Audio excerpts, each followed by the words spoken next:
is a friend of mine. I get home before daylight, just might get some sleep tonight.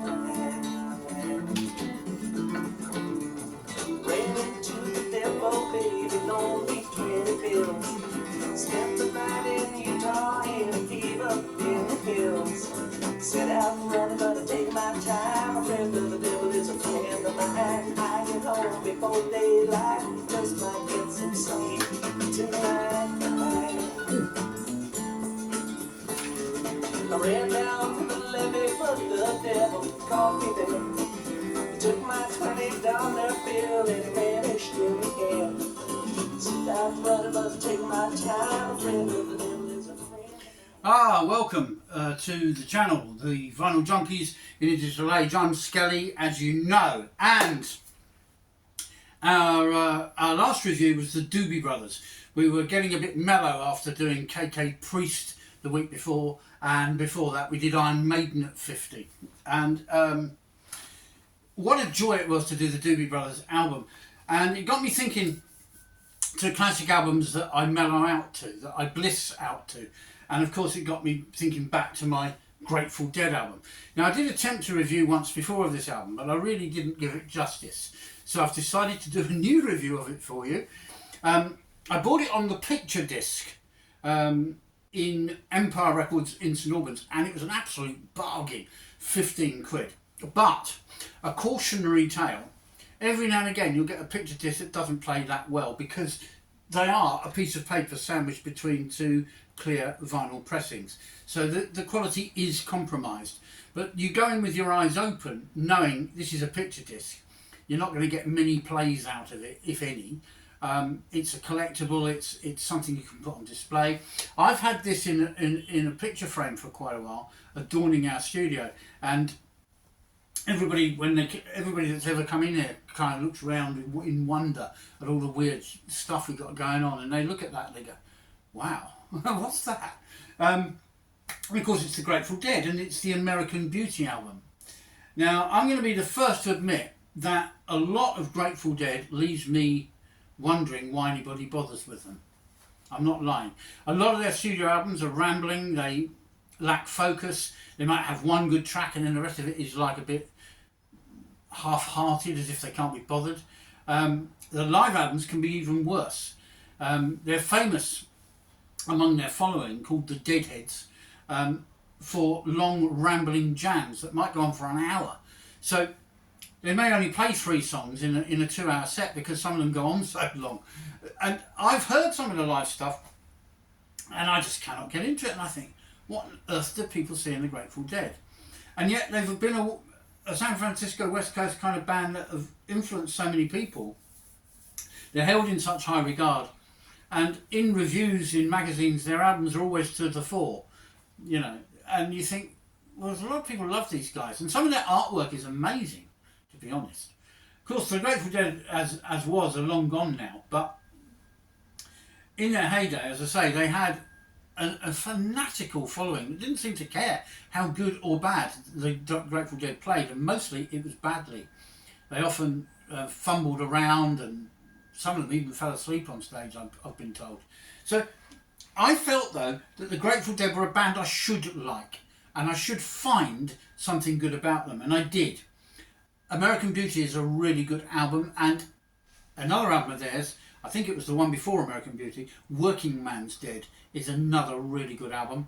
And I believe there are 1 or 2 others, and I'm in the process of tracking them down and collecting them so that I can review them for you. I've had American Beauty now for a good 10 years or more on the CD, and as I say, in more recent years I picked up the picture disc because I love the album so much and I love the artwork so much. So that was a bit of Friend of the Devil from the American Beauty album. And the first thing that strikes you with this record is the rose in the middle of this rather detailed and fancy artwork.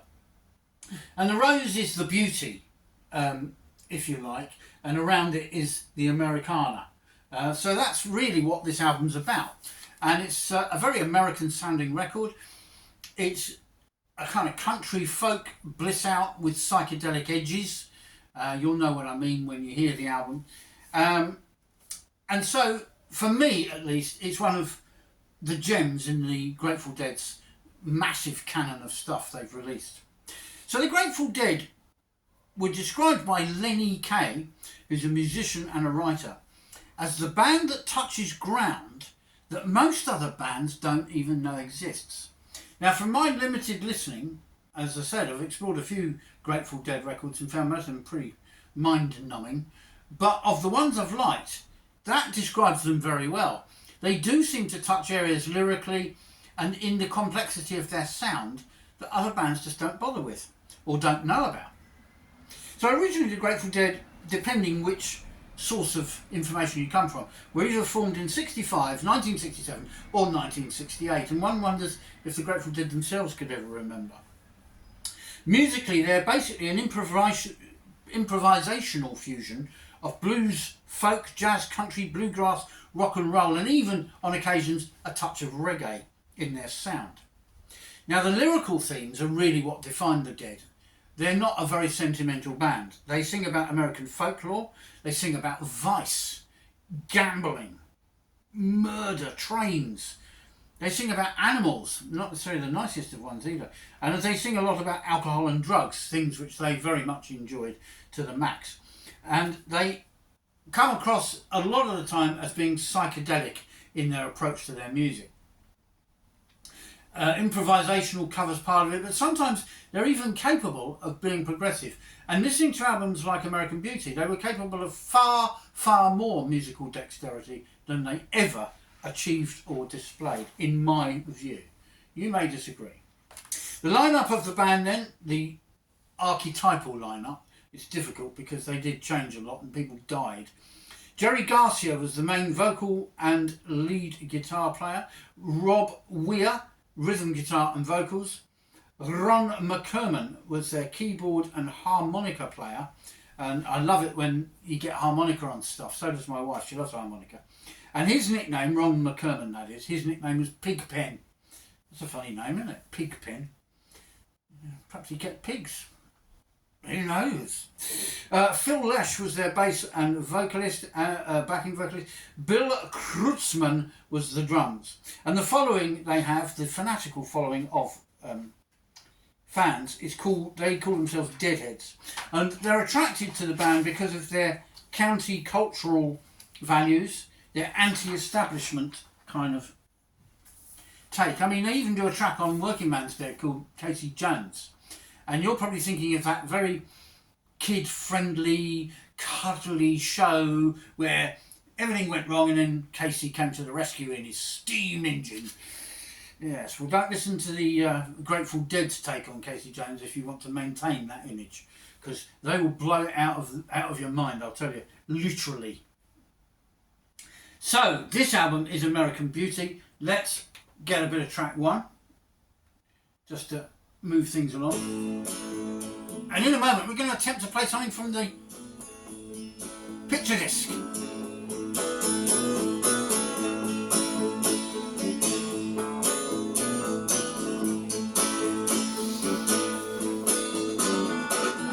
Look out of any window, any morning, any evening, any day. Maybe the sun is shining, birds are winging, no rain is falling from a heavy sky. What do you want me to do for you, to see you through? For this is all a dream we dreamed one afternoon long ago. Walk out of any doorway, feel your way, feel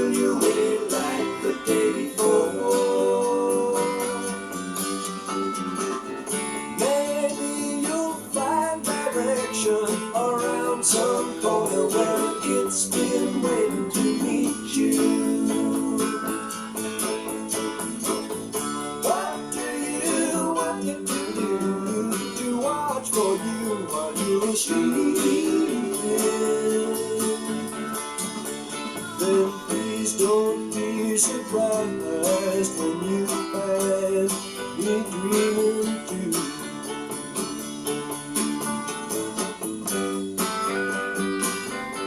So there you are, you have a taste of a track called Box of Rain, which is the first track on American Beauty.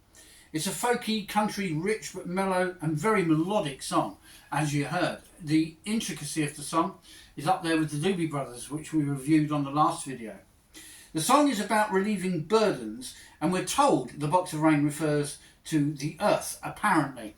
I would question that because I've been in and around all kinds of people all my life, and I would say Box of Rain refers to drugs of some kind. I don't know what kind, but I've heard of people on their mobiles trying to get some gear, and it's like, oh man, I just need something to see me through. And that comes through on the lyrics here. And the Grateful Dead were mentally crazy about drugs and stuff. It probably was what destroyed them ultimately. So it was the fifth studio album from the Grateful Dead at the time, released in November 1970, and they produced it themselves. The label was Warner Brothers Records, and the artwork was by Kelly Mouse Studios. All right. They also had some guest musicians on the album. If you've heard of Dave Nelson, he was playing guitar on it, and Dave Grisman adds some mandolin. As I say, Box of Rain, I've described what I think about it and what I think of it. It's a lovely, lilting song. Friend of the Devil, which we opened up with. The lyrics are about an outlaw on the run. There was something on the Doobies album like that, wasn't there? End of His Tether. Lush hand-plucked acoustic guitar and mandolin, and quite a buoyant track. Track 3 on the record is Sugar Magnolia, which is an electric boogie piece referencing countercultural drug use and the freedom that it can bring you. Operator is a gentle but pacey rocker with harmonica about trying to reach someone over the phone, and it imparts longing. Another theme we explored last week on the Doobies, a track called Call Me. So let's go with Sugar Magnolia, number 3, because I love a good electronic boogie. The Dead, it seems, are pretty good at this, and it's one of my favourite tracks on the record, so here we go.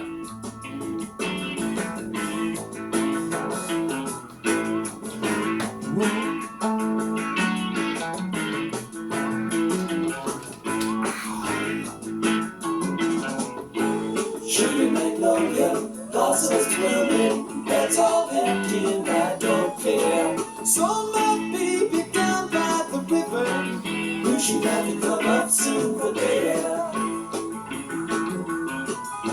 Sweet blossom, come on, under the willow, we can have high times if you look like. We can discover the wonders of nature, rolling in the rushes down by the riverside. She's got everything delightful, she's got everything I need.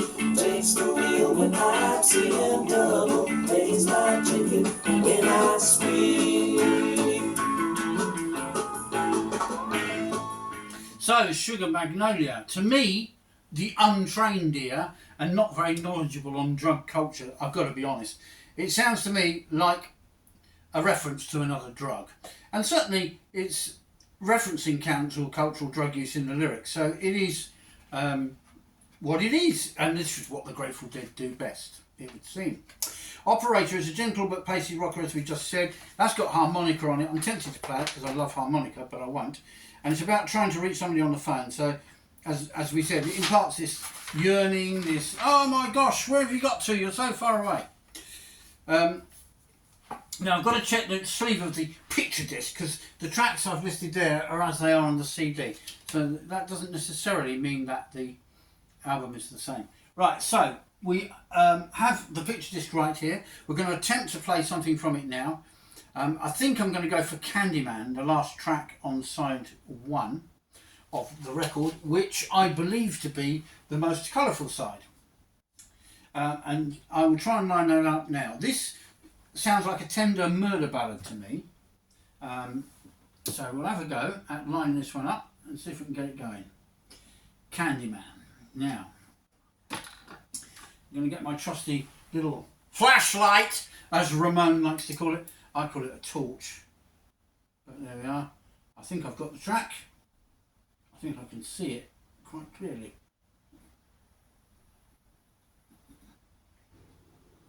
Then coming to the end of another track. Yep. Here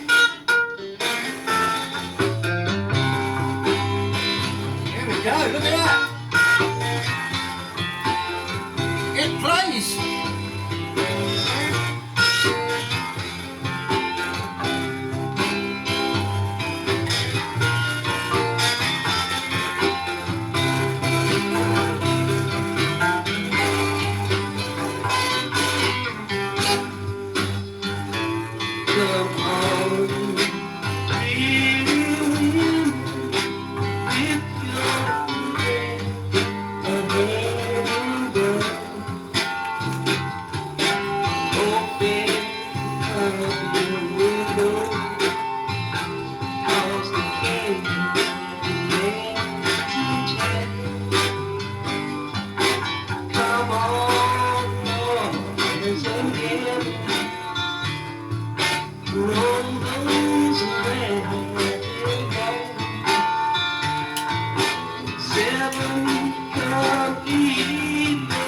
Okay, it doesn't play perfectly, but it's not bad. And bear in mind, this is a picture disc with no barcode on the cover, so that means this picture disc is easily 50 years old. Now tell me why that is flat and plays reasonably well given its 50-year age and the fact it is a picture disc. How does that play good, and yet I get modern vinyl, a brand new album from somebody like the DEADHEADS, and it's warped to blazes, and this little cartridge is bouncing up and down. It's not doing that on this, is it?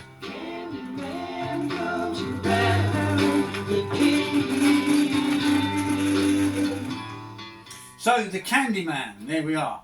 That's just to prove that the vinyl of that does actually play. And I'll move it to there, so that you actually know picture discs will play. Some of them are quite good. I've got another one, a reggae one, which we did on one of our Black Music Matters videos, where we were dealing with reggae, and that one plays very well. So there you go. Fun, huh? And if you can get a picture disc of something fantastic like this album, which is a classic album from a classic band, for some nominal amount like 15 quid, you can't go wrong, man. And if it plays, it's even better. There you go, and this one does. So that's Candyman, the last track on side 1 of the vinyl of the record, and track 5 on the CD. It's a tender murder ballad, as I've already told you, about gang counterculture. In the lyrics, there's references to violence involving womanising drug dealers. Some quite shady characters, really. On the other side of the record, the black and white side, as you saw when it was over there, we have Broke Down Palace with a melancholic weariness. This is a farewell song with a real country feel to it. From what I've heard, the Dead had a real feel for folky country music, and when they had their act together and they could think clearly and play properly, nobody could beat them for their sound and their playing. Till the Morning Comes is track 8, a transient relationship kind of song. It's about casual encounters, one night stands are referenced, and it's a jovial, bouncy pop nugget, I've called it. So I'll do a tiny bit of that, and then I'm going to finish. Yeah, what am I going to finish with? Do you already know what the last track on the album is? And if you don't, why not? Well, it doesn't matter. You're going to find out, because I'm going to tell you.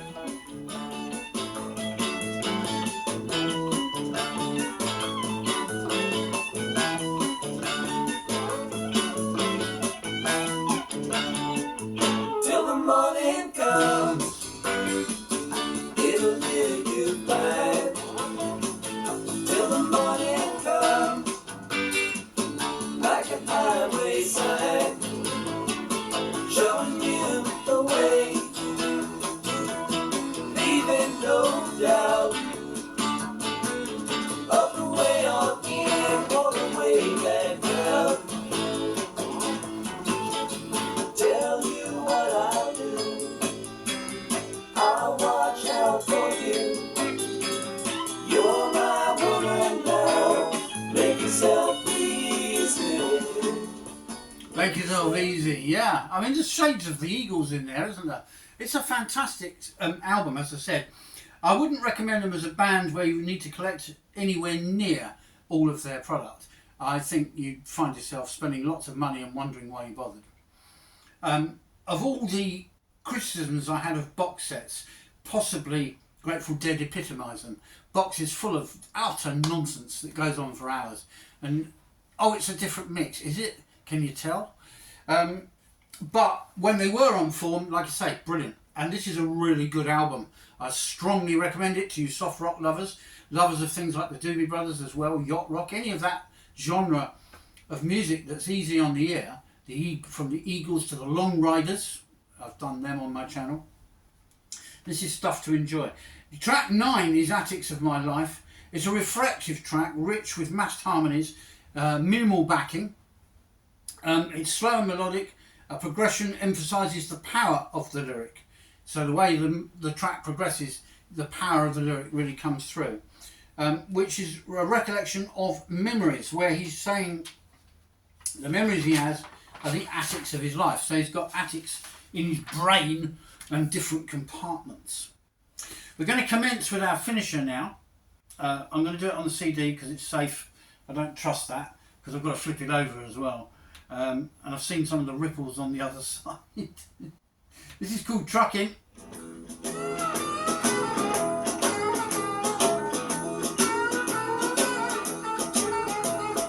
Trucking, got my chips cashed in. Keep trucking, like we do the man together. More or less in life, just keep trucking on. This song is about touring and drug busts on the road. It's a song about life on the road as far as the Grateful Dead see it. Chicago, New York, Detroit, and it's all on the same street. A typical city involved in a typical daydream. Hang it up and see what tomorrow brings. The phrasing of the lyric is a bit like the ballad of John and Yoko by the Beatles. Did the Dead inspire that, or was it the other way round? The tune is a fat organ-rich, chug-a-lugging boogaloo of a thing, with a scatter-dash beat and laced with sweet guitar lines.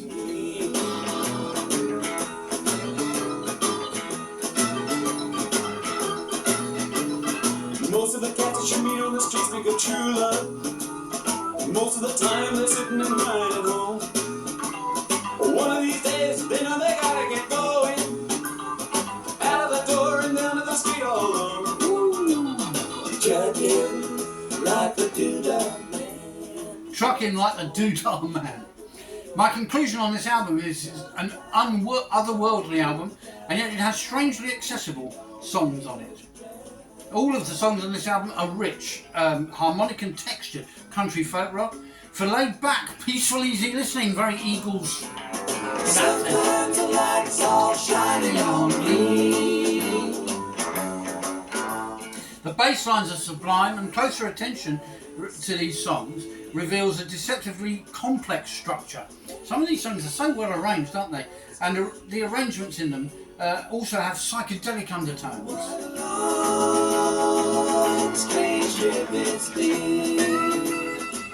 I think it's another of those albums where you get your favourite stimulant or tipple, in my case it'd be a glass of whiskey, and you just sit back and relax and let it just come all over you, wash over you.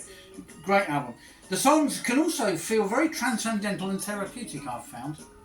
So, we won't say keep on rocking today, because this is the Grateful Dead. We're going to say keep on trucking. Get on that subscribe button, give me some likes. God damn it, I don't get enough attention. I'm seeking attention. That's why I wear these shirts. See ya. Keep on trucking. Sitting and staring out of the hotel window. Gotta think they're gonna kick the door in again. I like to get some sleep before I travel, but if you got a warrant, I guess you're gonna come in.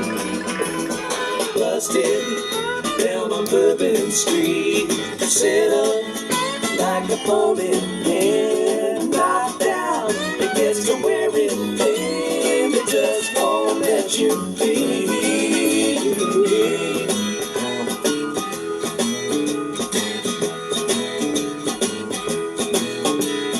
You're sick of hanging around and you like to travel. Get tired of traveling, you wanna settle down. I guess I can't revoke yourself. Try